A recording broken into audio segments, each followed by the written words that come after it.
বকেয়া বেতন আদায়ের দাবিতে শুক্রবার অ্যাম্বুলেন্স চালক ও মালিকরা তাদের পরিষেবা প্রদান বন্ধ রাখার সিদ্ধান্ত নেয়। নিশ্চয় যান অ্যাম্বুলেন্স পরিষেবা ব্যাহত হয় এই সিদ্ধান্তের পরিপ্রেক্ষিতে। আর এবার এমন পরিস্থিতিতে সাধারণ মানুষদের পরিষেবার কথা মাথায় রেখে বিজেপির তরফে 11 দফা দাবি দেওয়া নিয়ে দুবরাজপুর গ্রামীণ হাসপাতালে ডেপুটেশন জমা দেওয়া হলো। বিজেপির দাবি, সাধারণ মানুষের সুবিধার্থে অবিলম্বে সাধারণ মানুষদের সরকারি অ্যাম্বুলেন্স পরিষেবা দিতে হবে এবং অ্যাম্বুলেন্স চালকদের বকেয়া টাকা মেটাতে হবে। পর্যাপ্ত পরিমাণ চিকিৎসক থেকে শুরু করে স্বাস্থ্যকর্মী নিয়োগ করে দুবরাজপুর গ্রামীণ হাসপাতালের পরিষেবা আরও ভালো করতে হবে। হাসপাতাল চত্বরে দালাল চক্র বন্ধ করতে হবে এবং জালি ওষুধের চক্র বন্ধ করতে হবে।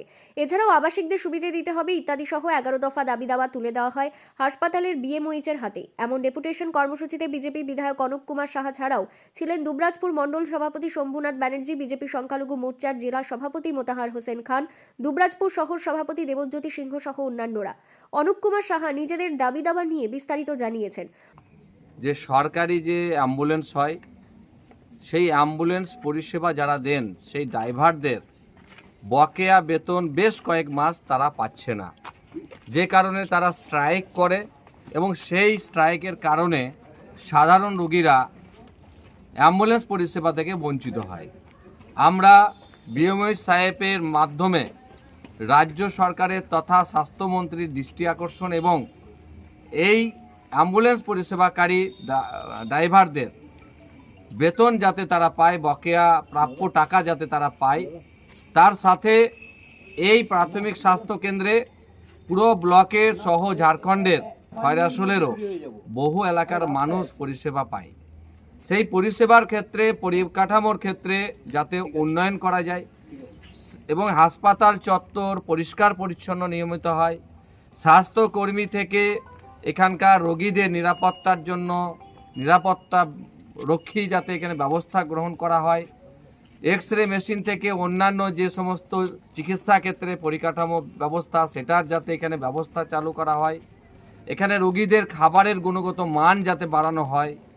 এই সার্বিকভাবে একাধিক দাবি আমাদের যেমন ছিল, যেখানে দালাল চক্রের বিষয় থাকে, মেডিসিন থেকে শুরু করে বিভিন্নভাবে সেই দালাল চক্র যাতে এখানে বন্ধ হয় এবং আমরা অনেক সময় দেখি যাদের চিকিৎসা এখানেই হওয়ার কথা তাদেরকে হঠাৎ করে রেফার করে দেওয়া হয়, সেই ক্ষেত্রেও যাতে সাবধানতা অবলম্বন করা হয় এবং সমস্ত রকমভাবে একজন রোগী, একজন মানুষ যখন হাসপাতাল আসবে তাকে সঠিকভাবে ট্রিটমেন্ট হয়, সেই ব্যবস্থা যাতে আমাদের স্থানীয়ভাবে গ্রহণ করা হয়।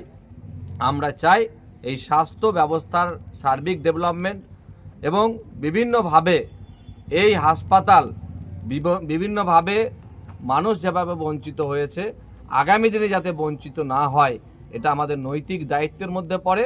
তাই আজকে আমরা ডেপুটেশনের মাধ্যমে স্বাস্থ্য আধিকারিকের কাছে জানালাম যাতে অতি শীঘ্র এই সমস্ত বিষয় নিয়ে যে দাবিগুলো আমরা জানিয়েছি তার যাতে বাস্তবায়ন হয়। অন্যদিকে এমন ডেপুটেশন পেয়ে দুবরাজপুর গ্রামীণ হাসপাতালের বিএমওইচ ডক্টর সালমান মণ্ডল জানিয়েছেন বিষয়গুলি দেখা হবে।